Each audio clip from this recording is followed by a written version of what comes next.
BBC World Service. Good morning. Thanks for joining us on BBC One. Tony here with you today. All the latest stories with Politics England at 1:15. Now, the Andrew Marr Show.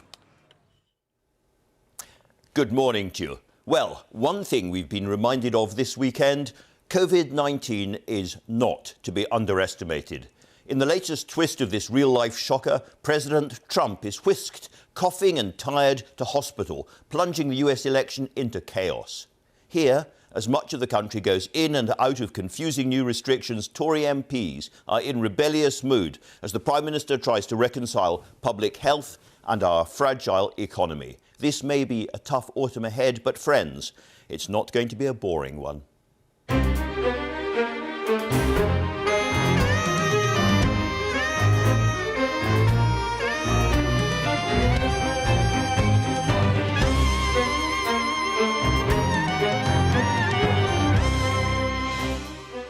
This morning, during an unusual and online Tory conference week, I'm joined for a live interview here in the studio by the Prime Minister, Boris Johnson. For Labour, by the party's Shadow Health Secretary, Jonathan Ashworth. And with some good news from the arts, yes, you heard me right, good news, by that great actress, Imelda Staunton. And we'll hear the very latest from Washington from our US editor, John Sopel. But before that, and doing their best to review an extraordinary morning in the news, I'm joined by the BBC's political editor, Laura Kuenssberg, and by the editor of The Spectator, Fraser Nelson. But we begin, as always, with the news from Chris Mason. Thank you, Andrew. Good morning. Donald Trump has released a video from hospital where he says he's feeling better, but the next few days will be the real test. The president was admitted to hospital for treatment on Friday after testing positive for coronavirus.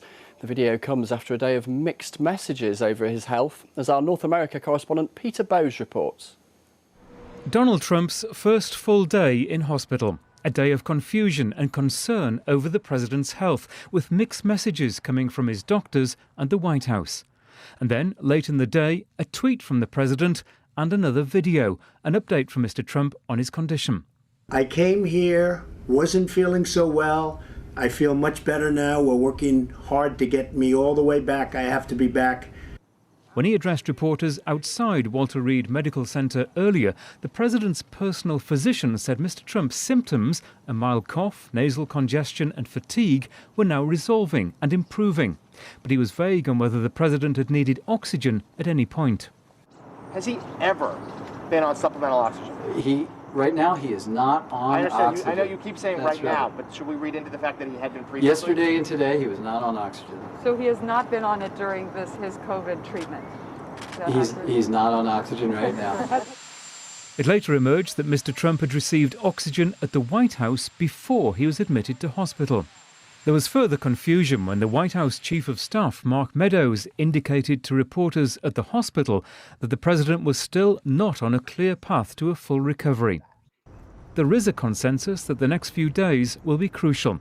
Donald Trump has been given 2 experimental drugs, which it's hoped will speed up his recovery from COVID-19. Peter Bowes, BBC News, Los Angeles. Almost 13,000 new cases of coronavirus were confirmed in the UK yesterday, nearly double the previous day's total. The government said the spike is the result of a technical error, which led to a delay publishing some of the positive results in the last week of September. However, it said the issue did not affect people receiving their test results. At least 2 people have died and dozens more are missing after a powerful storm hit southern France and northern Italy. Villages around the French city of Nice have suffered serious damage, with the mayor calling it the worst flooding in living memory. And more than 40,000 people from all over the world will take part in the first ever virtual London Marathon today. Only the elite athletes are running together, completing the 26.2 miles around St James's Park in London. Other runners will be able to take part wherever they are, using an app to track their progress. That's all for me. The next news here on BBC One is at 1 o'clock. Back to you, Andrew. Very many thanks, Chris. And now, as ever, to the papers. Sometimes the best headlines aren't assertions but have a question mark. There is the Sunday Express asking the question I think we're all asking this morning: just how ill is President Trump? The Sunday Times focuses, as you heard in the news there, that he's using radical new treatments to try to beat the virus. He's using himself as a test bed, as it were. The Sunday Telegraph there, Trump is given oxygen, again picking up from what you heard in the news there. Amid his vital signs are, his doctors say, concerning. The Observer, fears go for Trump's health amid chaos over election plans. They have also got a very interesting interview with the Labour leader, Keir Starmer, and we'll be talking about that shortly. And finally, the Mail on Sunday has an interview or extracts from a new biography of Boris Johnson. Again, we'll discuss that in not a lot of detail, but some detail. Laura, let's start with the Trump story. It's absolutely everywhere, but there is one picture in the Sunday Telegraph which kind of gives you the essence of the story. It really does. And on the inside of the Sunday Telegraph, there's an extraordinary photograph of the scene last weekend, the White House Rose Garden, the Republican Party's royalty all gathered there to celebrate the Trump White House. Except now, a week later, numbered here the people in attendance who have gone down with the coronavirus. And it may be the case, not just that the president himself has contracted the illness, but that an event in the White House itself was a super spreading gathering with person after person in this photograph going down with the disease. And indeed, some Republican donors who met President Trump after he contracted the virus but wasn't telling anyone are suggesting that he was going around spreading it himself. That's right. And the timeline of this, which we aren't really exactly sure about now, may become so crucial, and its influence on the campaign and what next is, of course, such a big factor. And for all of us watching British politics, of course, uncanny parallels with back in the spring. There are real echoes of this for me in that period when we were covering Boris Johnson's illness. What we were hearing officially on the record, he's sitting up, he's looking at his red boxes, everything's fine, he's in good spirits. But then the tone of voice of people in government who you were talking to privately sounded as if that wasn't quite the case. So trying to piece together exactly what is happening here is difficult, but my goodness, it matters so much. Absolutely. Well, I'm talking to John Sopel about those mixed messages later on, Laura. Fraser, could I turn to you with two stories directly about COVID-19, the first of them from the Express? That's right. The Daily Express has got, well, today is what we're just hearing it today, but record virus cases. So a massive leap in the number of reported cases, but we're told not to believe these figures because they contain older numbers. So this again shows the problem of looking at positive test results as a kind of metric to see how things are going. The numbers jump about all over the place. And rather than 12,000, we had a study a few days ago showing that hundreds of thousands of us probably have the virus, of which 2/3 are probably asymptomatic. So whether it's 6,000 or 12,000, it's a pinprick on the overall numbers. But yet again, the government's struggling to give the accurate picture of even the number of cases on a daily basis. It's a pretty discouraging trend. And yet policy is based by looking at these metrics, looking at the number of reported cases day by day and week by week. And that's when the restrictions and the new laws and the fines and so forth are agreed upon. And you're suggesting that the entire policy is based upon numbers they can't trust. Yes, it's basically that we've got a maths-driven policy, the idea that you can look at with some degree of precision how cases are going. We can calculate an R number. And it seems that the virus simply doesn't behave that way. I mean, so much of it isn't detected. And even those that are detected, the figures jump around. Whereas a lot of people thinking you should be looking at hospital numbers as a far more reliable indicator, rather than making policies on where you think things are going to be in 2 or 3 weeks' time, based on what is at best an educated guess, and sometimes not even that educated. All right, let's turn to the story that I suspect will be of most interest to viewers today, buried away in the Sunday Times, and it's about where you can catch coronavirus. Yeah, this is a fascinating study, this one, saying that we have until now thought you could get virus from surfaces. Certainly anybody who's going into the office right now will see they're being wiped very carefully. Some school kids, for example, are being told their homework marked because the homework jotters might contain the virus. But now a University of California professor says this isn't really the case. It's not through surfaces, it's because of people. Now, if this is the case, and the fears of contracting the virus from surfaces have been exaggerated, that means a lot of disruption has taken place which needn't have been the case. But more importantly, the virus poses perhaps less of a threat than we had thought, through surfaces, through showing up in school, through showing up to work. So this is, of all the stories today, perhaps one that matters the most for people's everyday lives. And genuinely new news. Laura, Keir Starmer, the Labour leader, when I interviewed him here last week, was very clear that basically whatever the government said, that whatever new government policies there would be on coronavirus would be backed by the Labour opposition. But there's a subtly different tone in his Observer interview this morning. There is. He's given a bit of a harder edge in this interview. I mean, as we were just hearing from Fraser, so much of this is hard to understand, hard to be sure of. Managing this pandemic for any government in the world is a bit like trying to drive a lorry on ice because so much is uncertain. But until now, Keir Starmer had been saying again and again he wants to be constructive. He's been focusing very much on where he believes the government is not being competent, where they're making mistakes. But today in this interview, he suggests that the government has lost control of this. He says the virus has actually gone out of control, and in part blaming the government for that, particularly over the failures of test and trace. Maybe this is the beginning of a change in tone from the opposition. Perhaps, and I think we have seen that evolve over time. You know, Keir Starmer's sort of first job was to show and scream and shout to the public, as his team saw it, that he was different, that he was going to change the Labour Party. Then in the last couple of months, the beginning of this autumn, we've seen him focus on the government's incompetence. But I just wonder, together with this interview and a sharper tone in some exchanges in Parliament too, that actually we are going to see a bit more steel, a bit more edge from the Labour leader in the coming months. That's really interesting. Now, to turn to the next big story, Tom Bauer, who is one of those biographers anyone would flinch from being biographised by, if I can put it that way, has a lot of stuff in the Mail on Sunday who've bought the book. In terms of the politics of this, I can see two interesting stories. One, Bauer is very, very clear that Boris Johnson was genuinely torn about Brexit before deciding to back it. And I think that's absolutely true. I mean, talking to people who were involved in conversations with him around the time, I think that absolutely is the case. I mean, it is true that Boris Johnson did write two columns, one pro staying in the European Union, one pro leaving the European Union, in terms of fleshing the arguments out and really convincing himself. But there is also, I think, always, as ever with any political leader, but perhaps particularly with Boris Johnson, there is a sense from people who know him of just how much his early years shaped the reason that drove him into politics. And that seek, as many people see it, his seek for popularity and somehow that sort of personal need for leadership, because he is a politician who had his eye on number 10 for a very, very long time, despite all those roller coasters up and down.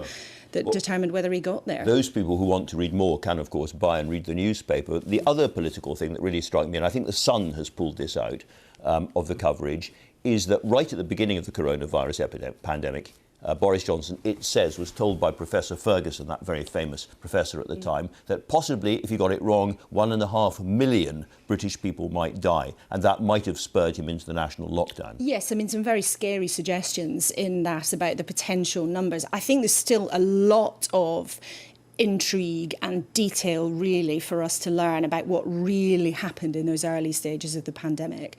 You know, the government, the Prime Minister now admits himself that the government was slow to understand just how quickly the disease was spreading. But I think that kind of difficulty at that moment sowed seeds for what is still now happening, this tortuous balance between looking at all this data, all these statistics that come forward from the medics, compared with what is also being reported about the economy and also how people live their lives. You know, these limits that millions of us are living under. Agonisingly difficult decisions. Agonising choices. We shouldn't pretend otherwise. Yeah. Fraser Nelson, can I ask you a little bit about the relationship between Boris Johnson and the Conservative press, if I can, or the Tory press? Because it's been very, very rocky the last few days and weeks. The Telegraph, the Mail, your own paper, The Spectator, of which he was once editor, you know, he would look to papers like that for automatic, knee-jerk support in rough times, and he's not getting it, is he? He's certainly not getting it, and I think the explanation is that the people who backed him most full-heartedly first time around, including, of course, The Spectator, have basically higher hopes for his premiership than what we've seen so far. We basically expected a higher calibre of leadership. I mean, he was simply absent during the Black Lives Matter protests, for example. Then he's got this habit of promising we're going to have a great world-beating NHS app that's going to control the COVID virus, making these promises which time after time aren't delivered. And now he seems to be bamboozled by the advice he's been given from one side of the equation, as scientific advisors, without looking at the damage that might be inflicted by the restrictions, not just economic damage, but lives lost as well. So that's why I think the papers which were most foolhardy in saying he should be the next Prime Minister are thinking, well, we all know he can do better than this. And that's the difference. And his critics never really thought he could do particularly well. But it's his supporters who think we believe, I've always believed you're capable of better. OK, and the question is the effect, I suppose, on Tory voters. And there's a poll in the Sunday Telegraph. Headline is quite good for Boris Johnson, actually. Most people still back him. Most people still think he's doing a good job. But then you press one line down and it's not so good.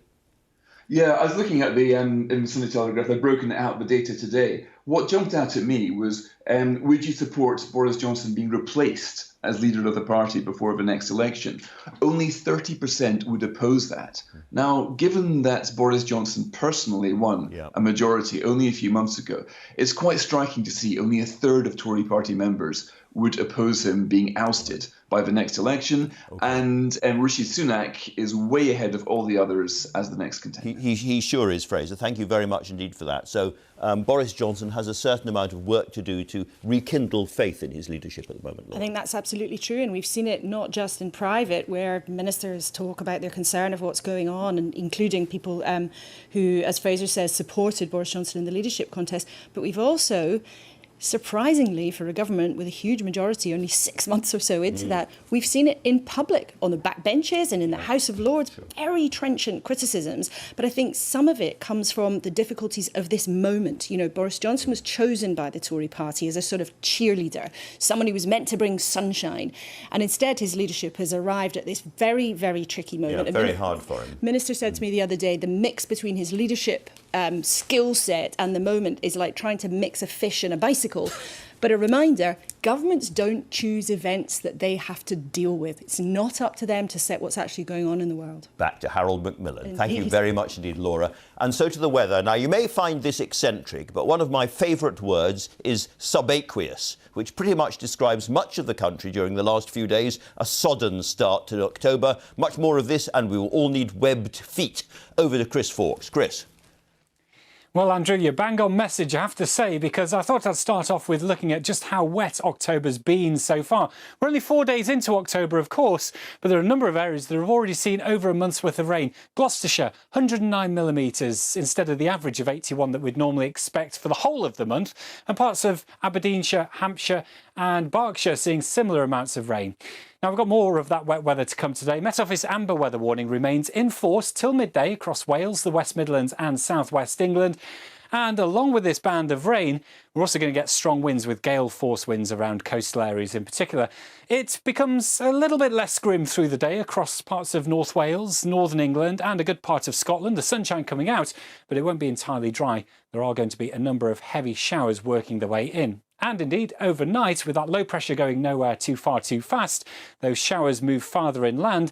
There'll be further rain at times as well for Northern Ireland and skirting into parts of Cornwall as well.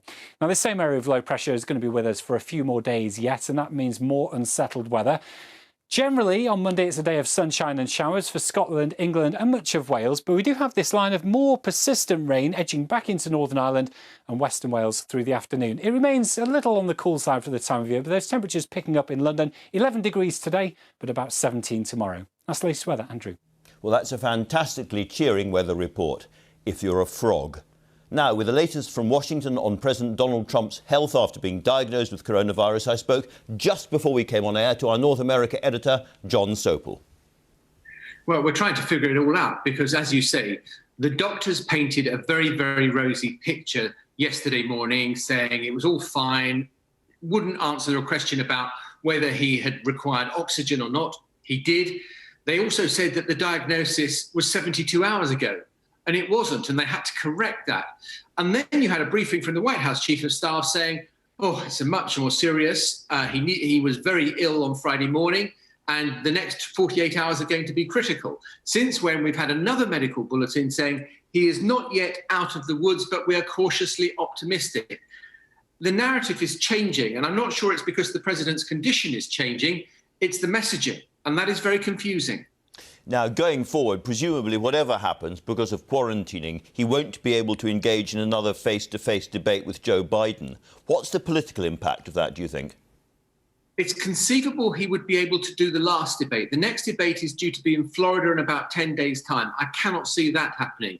A week after that, when he could be out of quarantine, it's possible he'll go to Nashville, or it's possible that the next presidential debate will be via a Zoom call. But I think that everything has been upended in this presidential election campaign. It is momentous enough for the president to have to be flown to hospital in a rush like it was on Friday, a month before a presidential election, is quite unprecedented. Now, again, sticking with the possible politics of it, I suppose if President Trump bounces back from this and says, I fought it, I conquered it, I've used these new, and they're quite experimental drugs and treatments he's undergoing, then there might be a great well of sort of pleasure and support and sympathy which will help him in the election. That's one side of it. The other side, of course, is this could be a complete disaster for him. All I would say is that for all the turmoil that we've had over the past 2-3 months, the one thing that has stayed absolutely constant is the polls that have shown Joe Biden comfortably ahead in the nationwide polls, and also significantly ahead in all the key swing state polls that would suggest he's on a path to victory. Now, yeah, I know the polls were wrong in 2016. How this plays out politically, yeah, what you've described is one scenario. Let me describe another. Over the past 24, 48 hours, we have discovered that at the White House last weekend, when the president was introducing his new pick for the Supreme Court, we've had 3 senators go down with coronavirus. The former governor, Chris Christie, who's now in hospital, his former aide, Kellyanne Conway, and the list goes on and on. The head of the Republican Party, the head of the RNC, his campaign manager has contracted it. It's not a meat-packing plant in South Dakota. This is the White House, meant to be the safest place in the world. And because they were so lax over conduct, you've had a super spreader event at the White House. Now, is that a good advert for how the president has handled coronavirus? If the president is not well enough to contest this election, what can actually be done to find the Republicans a new candidate? I mean, I gather that postal votes have already gone out with President Trump's name inked on them. This is going to be, at the very least, a huge constitutional problem. Let me give you the easy bit and then the hard bit. The easy bit is that the Republican National Committee would say, well, Mike Pence, you're the vice president, you go to the head of the ticket now. They are able to do that. That is constitutionally within their rights. That is their power to choose their candidate in emergency. But you're absolutely right. The critical thing is, what happens to the million or so people who've already voted? And if, say, 500,000 have voted for Donald Trump, are those votes still valid when Mike Pence is the candidate, or if Mike Pence is the candidate? John Sopel, we both know that journalism is a lot about being in the right place at the right time. Enjoy the next few weeks, and thank you very much. Thanks, Andrew. Now, a change of tone, as I was saying this morning, from the Labour leader, Sir Keir Starmer, with a full-on attack on the government for losing control of the coronavirus pandemic. I'm joined now by Jonathan Ashworth, the Shadow Health Secretary. A very interesting intervention by your leader there. Does that signal a change in direction in terms of your automatic support for everything the government's doing? Well, we want the government to succeed. We all have an interest in defeating this virus. But I think when you've got millions of people now across the North and the Midlands living under some form of restriction, it's a northern lockdown, or a Midlands lockdown, if you like, perhaps even a Tory red wall lockdown. And there'll be families watching in Bury, in Bolton, in Keighley, in West Bromwich, asking, is there an end in sight to this? They've made so much sacrifice.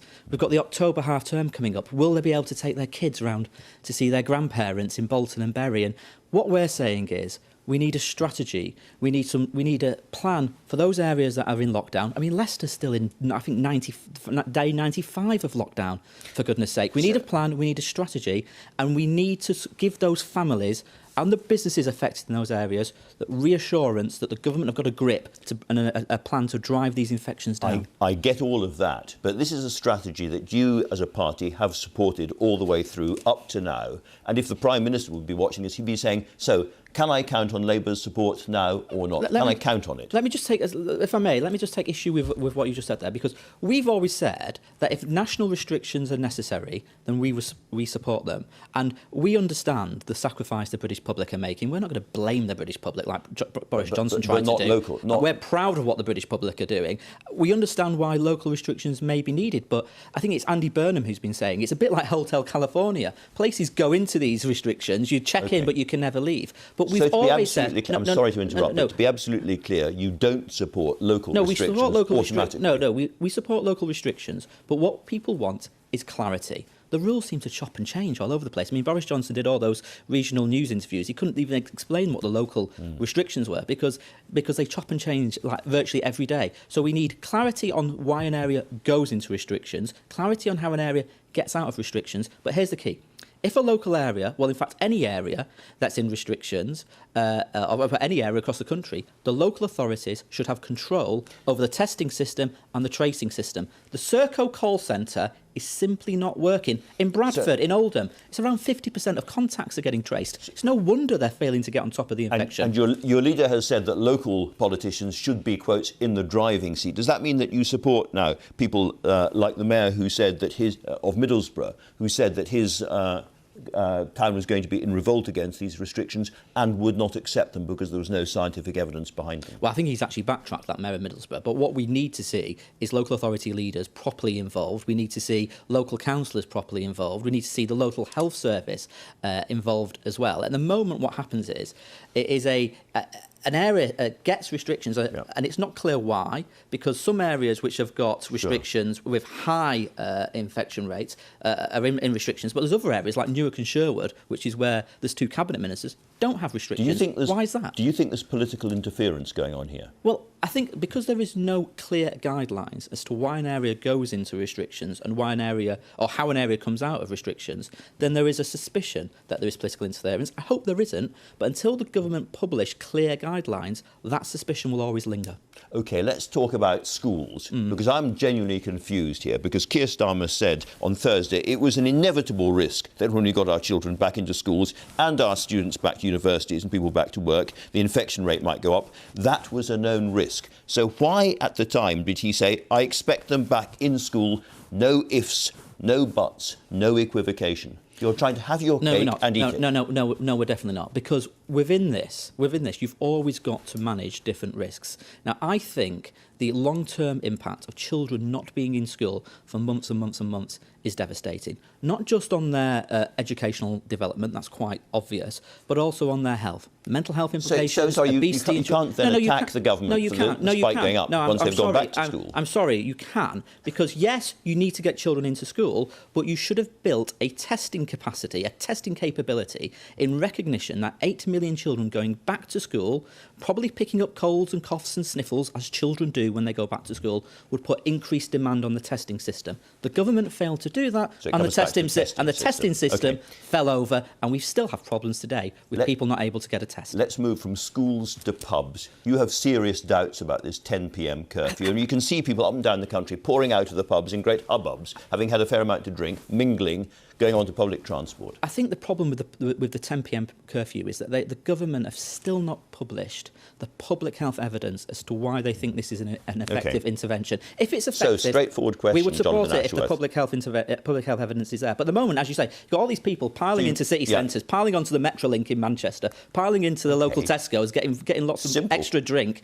How does that contain the virus? Simple question. Why did you support it then? Because, well, we support national restrictions, but given, whatever they are. But given the implications and given that the pictures we've seen from the weekend of people in city centres, I think the government have to explain what the evidence for it is. Now, perhaps they should stagger. This is a restriction that you think isn't working, you think is not properly based. Well, we're asking for the evidence. I asked again, why you then just jump out and support it? No, we're asking for the evidence. We're asking for the evidence. After the event? And asking for the evidence, and we're asking the government to consider staggered staggering the throwing out times, because actually part of the reasons we introduced staggered leaving in pubs in the first place was to get around the problem of everybody piling out the pub on the dot because of all the social implications associated with that. You said at the beginning of this interview that these restrictions were confusing, and we've seen politicians from all parties getting into trouble. We saw your former leader, Jeremy Corbyn, attending a dinner party of well over 6 people. Should he not have been prosecuted and fined for that? Well, that's up to the authorities, but... What's your view? No, that's up to the authorities. But my view is on that SNP MP. Well, that's easy. That's so easy. I mean, that's of a different nature. I'm sorry, isn't that's it? so easy People for you. I'm asking you about Jeremy Corbyn. I understand that people are going to make mistakes. They're perhaps going to rather absent-mindedly forget to put their mask on sometimes. People are going to make mistakes now and then. Politicians shouldn't really, but that's human nature. Jeremy Corbyn. But politicians should not go around the House of Commons or get on trains and go around their constituencies when they are ill with the virus. That is completely unacceptable, and that MP should resign. We can all agree that that was an egregious example. Thank you very much indeed, Jonathan Ashworth. Now, there may not be much in the way of good news around, but one theatre, the Bridge Theatre in London, has found a way to get live audiences back to see proper drama by Alan Bennett. One of the stars of his Talking Heads is Imelda Staunton, who also plays the Queen in the final series of The Crown. When we spoke just a little earlier, I began by asking what it was like to be working again in front of a living, breathing audience. Well, of course, it's a wonderful, wonderful experience. And, you know, the fact that everyone, you know, there we were last night and hearing a communal reaction to something, because during all of this, you know, the words that are bandied about, I mean, isolate, quarantine, everyone's being divided. And to have all those people, 250 people, all socially distanced, all there having a wonderful time together, laughing together, clapping together, you know, was sort of a bit special. And I keep saying it's exactly the same and totally different. Quite remarkably, this is going to go on tour to the north of England as well. Tell me a little bit about how that's being done. Yes, well, Leeds Playhouse and the Crucible Theatre in Sheffield asked, you know, if any of us would go up and work there. And I was first with my hand up and said, absolutely. So we're just hoping that that will, you know, get a bit of money for those theatres as well. And so they're obviously going to organise it terribly well and safely and all that. And I think it's vital to be proactive in whatever way that we can. And I'm delighted that we can get up there. I had a little away day to London last year. It was dog dirt everywhere. I spotted some on the pavement right outside Buckingham Palace. I wrote to the Queen about it, had a charming letter back from a lady in waiting saying Her Majesty appreciated my interest and that my letter had been passed on to the appropriate authority. Your character, Irene, writes to the Queen in the course of the play, and you yourself are, of course, playing the Queen in the next series of The Crown. How much of an awesome responsibility do you feel that to be? Well, thanks for pointing that out, Andrew. Indeed, it would be. Indeed, yes, of course, it's utterly terrifying, and it's a huge responsibility, which, of course, much like the Queen, I will do my utmost to fulfil my duty. Actors often say that to get inside a character, to get the character right, the most important thing is to get the voice. How much time did you spend just listening to the Queen at that part of her life? Yes, I mean, her voice is, of course, of another era. It is still of another era. The wonderful Claire Foy, you know, that seemed like history. And I think this Queen that I'm doing sort of feels like now. So I think I've got people thinking, oh, is she really like that now? And so it's much more current. So that's my job to convince people that I am her. Yes. Do you think you've been able to get inside the difference between the private Queen and the public Queen? And have you ever met her yourself? I have met her. I actually sang for her 90th birthday at Windsor. So I did meet her then. And yes, I've met her a couple of times. And of course, Peter Morgan's script, they'll provide the audience with the private Queen. And my job is to make sure that they meld. So I think it's fascinating that she has to be such, you know, a constant. Therefore, she, as you know, she can't say, well, I think that's terrible what they're doing. You know, in public, she cannot say that. And I think that's a very difficult way to live your life. I'm sure but she's done it absolutely brilliantly. And Imelda, I'm sure you will meld brilliantly as well. Thanks very much indeed for talking to us. Thank you very much, Andrew. Thank you. And I'm joined now by the Prime Minister, Boris Johnson. Mr. Johnson, tens of thousands of people have died in this country from coronavirus. Families have been torn asunder, and in some cases, people have not even been able to say goodbye. Given the chance to talk to those families, what would you say now? Well, I have met relatives of those who have died, and my message to all of them and to all the bereaved is that they have my deepest sympathy. And I think the best thing we can do now for all those who have suffered in the course of this pandemic is to bring it to an end in the speediest possible way, whilst trying to keep our society going, keep our economy moving. And I know it's a very tough balance, but that's what we've got to do. There's another group of people, you say speedy end, looking ahead. All those people who have created businesses that they've devoted their lives to, people who have lost their jobs and don't see other jobs coming up, looking ahead at the next 6 months with something like terror. What would you say to them? And again, my deepest sympathies are with them too, because they do face, and they have faced, a serious uncertainty over the last few months. We've tried to deal with that as well as we can with a huge package of measures that everybody knows about, £190 billion worth of support already. We're going to continue to support businesses with the job retention bonus and all sorts of stuff to keep them through to Christmas and beyond. But in a way, Andrew, your first two questions have summed up the dilemma that any government faces in the course of this pandemic, and any Western democratic compassionate government. Because on the one hand, we have the imperative to save life, and it is a moral imperative to save life if we possibly can. On the other hand, we have to keep our economy moving and keep our society going, and that's the balance that we're trying to strike, and that's why we've got the package of measures now that reinforce both nationally and locally. And what we want people to do is to behave fearlessly but with common sense, to follow the guidance, whether national or local, get the virus down, but allow us as a country to continue with our priorities. So continue to keep kids in education, to continue to keep our economy moving, and as far as we possibly can.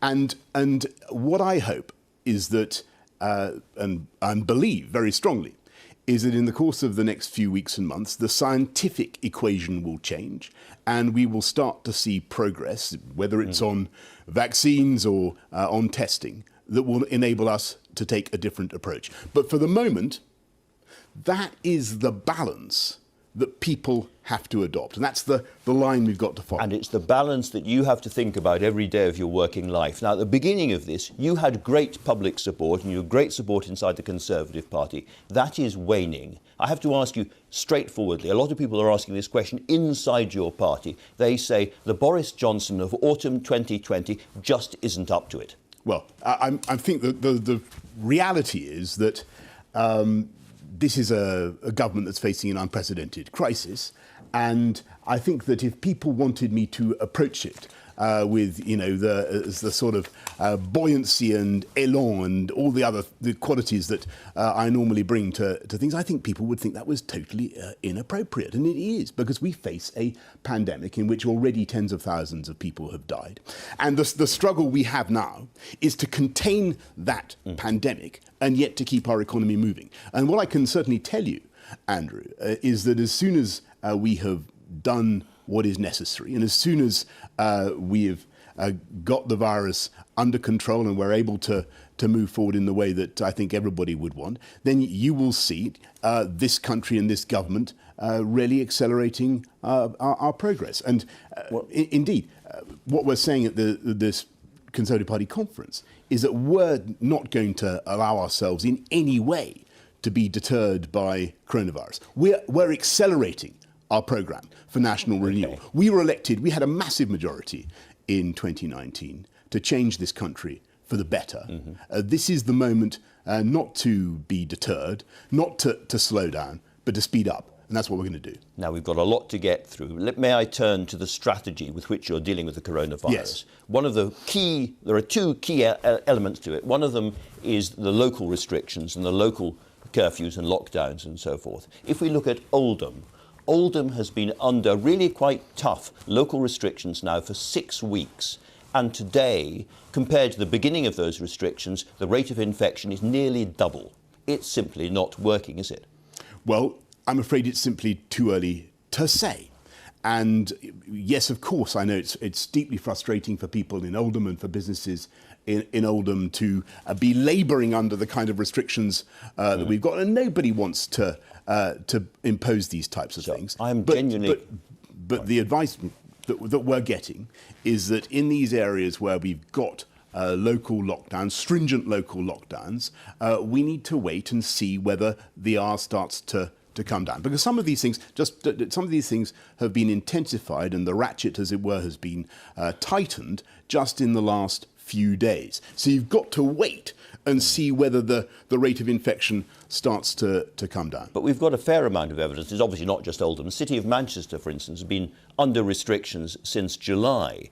And the rate of infection on the 24th of July, when they went into restrictions, was 20.5 per 100,000 people, and it's now 205 per 100,000 people, nearly 10 times as much after 6 weeks, more than 6 weeks, of those restrictions. Now, I put it to you, I don't understand why these restrictions aren't working. Do you? Well, I think that there are all sorts of factors in play. And clearly what's happened is that we've put a lot more load back onto the risk factor, in the sense that we've got schools back, we've got businesses back, things are moving again in a way that they weren't during the lockdown of March and April. But we've also managed to keep hospital admissions much lower than they were at that during that period. We've managed to keep the death rate down, although obviously we have to make sure that we keep it down. So the balance is, how do you ensure that places across the country continue to fight the virus effectively whilst keeping the economy moving? And the way to do it, and you're going to lean over and shut me up at this point, but the way to do it, the most important thing, is to remember the guidance: hands, face, space, get a test if you have symptoms. Rule of 6. Those are the crucial things. And also, Andrew, bear in mind that this otherwise blissfully freedom-loving Conservative government has imposed measures that would amount to serious fines if you fail to comply. And we've only got a certain amount of time. I know. So in these areas, and I appreciate the fatigue that people are experiencing. People are exhausted and furious. But we have to work together, follow the guidance, and get the virus down whilst keeping the economy moving. So that's the balance we're trying to strike. I know people are furious, and I jump in? They're furious with me and they're furious with the government. They are. But I've got to tell you, in all candour, it's going to continue to be bumpy through to Christmas. It may even be bumpy beyond. But this is the only way to do it. And I listen with great interest to the other contributions. Apart from the fact that in lots of parts of the country, these restrictions do not seem to be working to a lot of people who are under them. They also seem grossly unfair. Going right back to Oldham again, if somebody dies in Oldham and there's a funeral, there's an absolute limit on the number of people who can attend that funeral of 20. But just a few miles up the road in Manchester, where the rate of infection is higher, 30 people can attend the funeral. Same in Burnley. And all across the north, people are saying, it's just not fair, it's inconsistent, and it's unscientific. I totally get that. And I know. And so the Oldham restriction on funerals and the different strokes that different measures are in different places. I totally understand people's frustration. But let me invite you to speculate on what would happen. What would happen if you had several voices on your programme earlier, I was watching, some suggesting we should basically let it rip. No one said that. No one said they should let it rip. Or that the lockdowns were inappropriate, let's put it that way. The lockdowns were, and that the restrictive measures were wrong. I just can't accept that. And as Prime Minister, I couldn't take a course that could expose us to tens of thousands more deaths in very short order. And, we've got to continue to bear down on this virus whilst protecting the economy. That's the balance we've got to strike. And with great respect to some of the other voices that I heard on your show, we haven't actually had any people who attack not the policy but the consequences of the policy. We haven't had any alternative suggestions. Well, no one has come up with any better proposals that I'm aware of. Yesterday, you said that people up and down the country had become complacent and blasé during the summer. Can I put it to you that your government was paying us to go and eat out, which spread the virus, was telling us, ordering us to go back into the office, which spread the virus? If anyone was complacent and blasé, it was you. Well, look, I would take full responsibility for everything that's happened since the pandemic began, of course, and the government, is trying, as I say, throughout this to strike a balance. We had to go into lockdown in March and April, and that was effective in bringing the virus down. I think it was right to reopen the economy. I think if we hadn't done that, Andrew, if we hadn't got things moving again in the summer, we would be looking at many more hundreds of thousands of jobs lost, billions, hundreds of billions more gone from the economy. And I think it was right to support the economy, to put our arms around But we know that Eat Out to Help Out spread the virus. And I also think that it is important now, and irrespective of whether Eat Out to Help Out, what the balance of there was, it unquestionably helped protect many. There are 2 million jobs at least in the hospitality sector. But it was very important. It was very important to keep those jobs going. Now, if insofar as that scheme may have helped to spread the virus, then obviously we need to counteract that, and we need to counteract that with the discipline and the measures that we're proposing. Let's look at another. I'm sorry to jump in. I hope you understand the balance that we're trying to strike. It's very, very difficult. I do understand that. But let's look at another restriction that you've introduced, which is the 10 p.m. curfew on pubs. You will have seen, I'm sure, people pouring out of pubs in central London, Liverpool, elsewhere. And it looks to many people as if this kind of last orders, gentlemen, please culture is actually making things worse, not better. You've said there's scientific evidence behind this. Can you produce any hard scientific evidence for this curfew at all? Well, the scientific evidence is, of course, that the virus is transmitted by person-to-person contact, and it's transmitted in homes, it's transmitted between people, but it's also transmitted in what they call the hospitality sector. So it's transmitted in pubs and bars and restaurants, particularly as people get more convivial as the evening goes on. So one of the things that but last orders makes this worse, not better. Well, Andrew, one of the things that has been put to us is that you can, by curtailing the hours, you can reduce the transmission. And what we're saying to people is that's the objective. So people just need to follow the guidance. And obviously it makes no sense if, having followed the guidance for all the time in the pub, they then pour out into the street and hobnob in such a way as to spread the virus. But that's the effect. That doesn't make sense. That's the effect. Let me turn, if I may. Then the answer is for all of us to follow the guidance. OK. Let me turn to the other element of your policy at the moment, which is track and trace. Yeah. On the 3rd of June, you promised everybody that there'll be 100% returns of the results for track and trace within 24 hours, and you've come nowhere close to that. Why have you broken that promise? Well, actually, track and trace have, I think, done an outstanding job, but on the massively expanding since March. I'm not going to claim that the service is perfect because it isn't. But they have been turning around. My question is why? Because you promised 100%, and the figure at the moment is 38.1%, which is miles away from 100%. So what's gone wrong? The answer is that the demand has massively increased. The capacity has obviously also massively increased since I made that commitment. If you look at the numbers that we have, we've got about 300,000 tests that are being conducted every day, and that's the capacity, I should say. And people criticise me for saying that I wanted this to be a fantastic system, and I do. And yes, it's not perfect, but it has made a huge difference to our ability to see where the virus is, where it's spreading, in which groups it is most prevalent, and it is helping us a huge amount Okay, to fight the you virus. said huge. It is not perfect, Andrew. I'm not going to claim it's perfect. Certainly not. Am I It's certainly frustrated with it? Yes, of course I'm frustrated with it. Am I going to blame NHS Test and Trace and attack the thousands of people who are who I think doing a good job? No, of course I'm not. But I take full responsibility for the service. I think by international comparators, it is really very, very good indeed. And yes, it could be we must a keep lot carrying on. better, It's a lot to but talk we're going to about. get a lot better. And by the way, they're going to get up to 500,000 tests a day by the end of this month. Okay.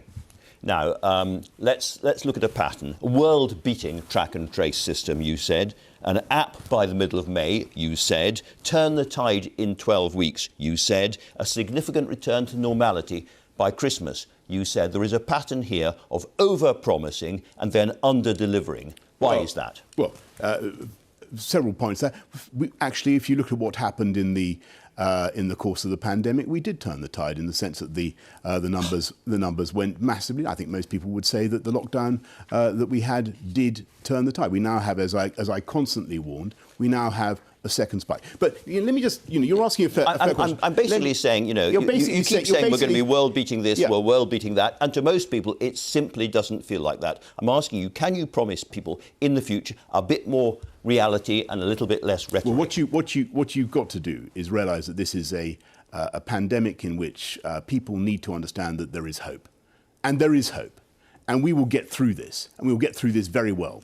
And it's up to government to show that we have the tools and we have the imagination and we have the creativity to get through this. And we certainly will. Well, and if you ask me, do I think things can be significantly different by Christmas? Yes, I do. But, we're working flat out to achieve that. But I'm not, be in no doubt that, that it is still very possible that there are bumpy months ahead. This could be a very tough winter for all of us. We've got to face that fact. But on the other hand, I think what people want to realise is that there is a way ahead. If we follow this balanced approach, we can do it, and we can do it together. Let me just stop you on that. We've had a very, very high rise in the number of infections overnight and yesterday, and we're told that there's some obscure statistical reason for that. Can you explain to people watching why there's been a sudden spike? Well, the reason for that is because there was a failure in the counting system, which has now been rectified. Is that going to last for some time? No, because it was a computing issue. But all the people who had a positive test have now been notified, and I think the data that we have is realistic, and again, it's very useful in helping us to identify, where the incidence is and what we need to do to tackle it. You've talked about just to get back to my central message. I've got a central question as well. We need to behave fearlessly, but with common sense. Okay. Follow the guidance, drive the virus down, whilst keeping the economy open. You've talked about the vaccine, and Matt Hancock's talk about the cavalry is coming. Is the cavalry coming this year? Well, you've just ticked me off for trying to. I'm just asking for a factual answer. Is the vaccine coming this year? It's possible that we will make significant progress on the vaccine this year. I went to see the scientists at AstraZeneca in Oxford, and those teams, they seem to be doing fantastically well. But if it doesn't come this year, I don't want to get people's hopes up on the vaccine unnecessarily, because I think there's a good chance, but it is not certain. And if it doesn't come, if the cavalry doesn't arrive, are we facing a yo-yo in and out of restrictions up and down this country, possibly for years to come? No, I don't think that's going to happen. And if you talk to the scientists, they're all virtually unanimous that by the spring things will be radically different, and we'll be in a different world, and because that is the normal cycle of a pandemic like this. But I also think if you look at where we are, there's so many things are better. We have better treatments. We have dexamethasone, remdesivir, Regeneron, all these treatments that are now available that weren't a few months ago. That's changed the equation. We will find all sorts of ways, I'm absolutely sure, particularly through mass testing programs, of changing the way we tackle this virus. But for the moment, Andrew, to repeat my central message, we have to take the balanced approach that we are. And at the same time, you are visibly and loudly losing the support of the very Tory MPs you most relied on in the past in the House of Commons and in the House of Lords. Steve Baker of the ERG, the consequences of taking away liberty to protect public health have been devastating to our society and economy by any standard. What do you say to him? Well, I understand completely what Steve is saying, and nobody in my position wants to do any of the things that we've had to do.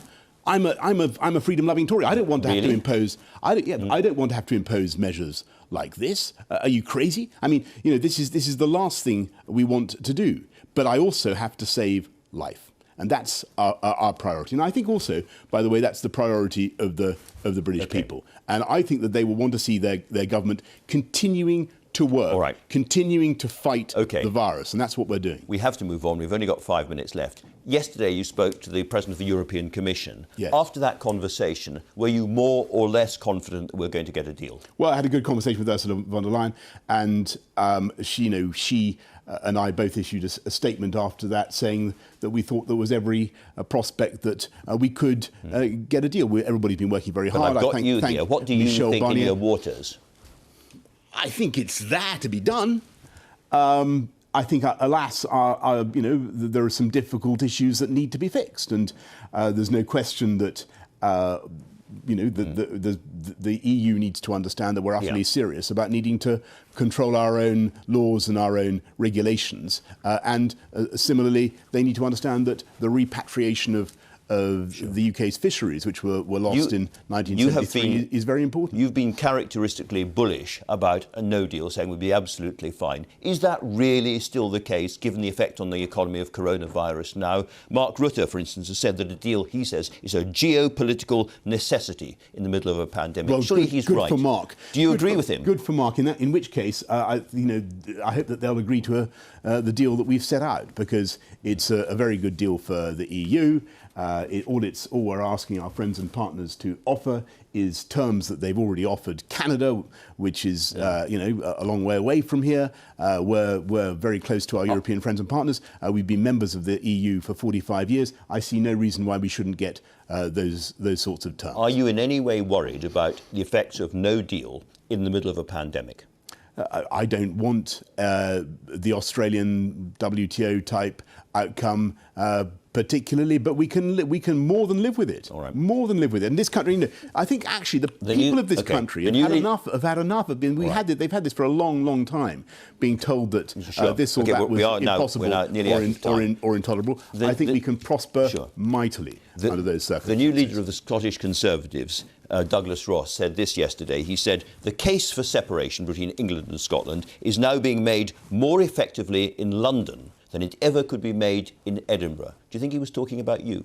I think he was talking about those who don't value the union in the way that I do, and I think that the union is one of the great achievements of this country. And by the way, I think its value, its use, has been amply demonstrated during this crisis, and not just in the way the armed services have helped deliver tests around the country, but the way the financial support for the whole UK has been delivered by HMT, by the Treasury. I put it to you that it's your signature policy of Brexit, very unpopular in Scotland, and your political personality, very popular in parts of England, very, very unpopular in Scotland, that is driving the case for independence more than any other thing at the moment. I think actually that Brexit is a huge opportunity for Scotland, and in the bill that we're just getting through the House of Commons, the Internal Market Bill, will involve the devolution of substantial powers to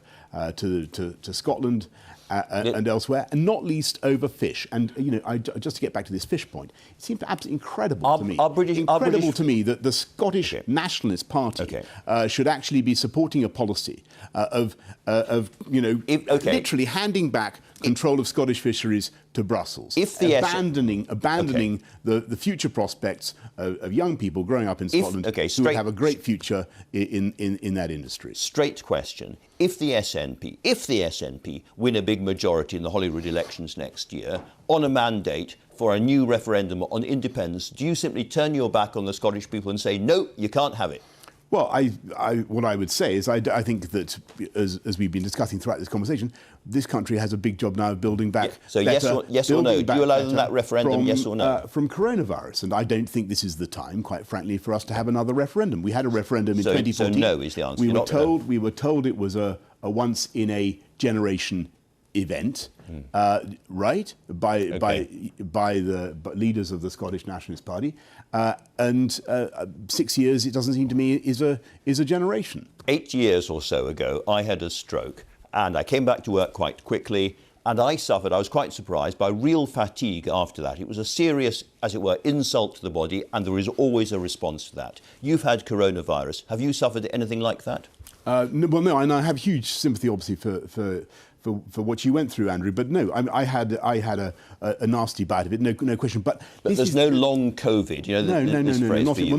Not in my case. And all right. This is not tittle tattle, because it's obviously very important. It's not tittle tattle. It's drivel. It's not tittle tattle. It's balderdash. It's very important for the country to know that the Prime Minister is on it and up to it and healthy enough. It's anthropologically crucial. It's crucial. And I can tell you. So here is the question. I am fitter than several butchers' dogs. OK, well, so here's the crucial question. If you found that long COVID caught up with you, as it does for many people, would you be straight with the British people, tell them and stand down? I can't repeat my point. I think the issue is that when I, alas, got this Richard thing, I was too fat. I was too fat. And if I may say so, this is a teachable moment for our great country, because we are one of the greatest place on earth, but alas, as a nation, we are slightly too fat. We are fatter than virtually anybody else in Europe, apart from the Maltese for some reason, and we need to think about this. Very last question. I don't wish to cast any aspersions on my Maltese friends. You're the only person probably in the world who understands what President Trump is going through now. Yes. You went through exactly the same thing. What would you tell him if he was here? I'm sure that President Trump is going to be fine. He's got the best possible care, and I think that he just needs to. Most important thing to do is follow his doctor's advice, and he's got superb medical advice. I mean, I think that certainly, this is an important point. Obesity. I'm not making any comment about President Trump, but obesity, since you mentioned cheeseburgers, is one of the problems that this country needs to address. Not just because it threatens all our health, but in the long term, as we need to tackle it to reduce the pressures on the NHS. It costs us all a fortune in taxation to cope with it. Boris Johnson, Prime Minister. You don't have to worry about it, Andrew. Thank you very much indeed for joining us today. Thanks very much, Boris Johnson. That's all from me this week. Thank you to all my guests, and of course to you for watching. I will be back here next Sunday, but for now, goodbye.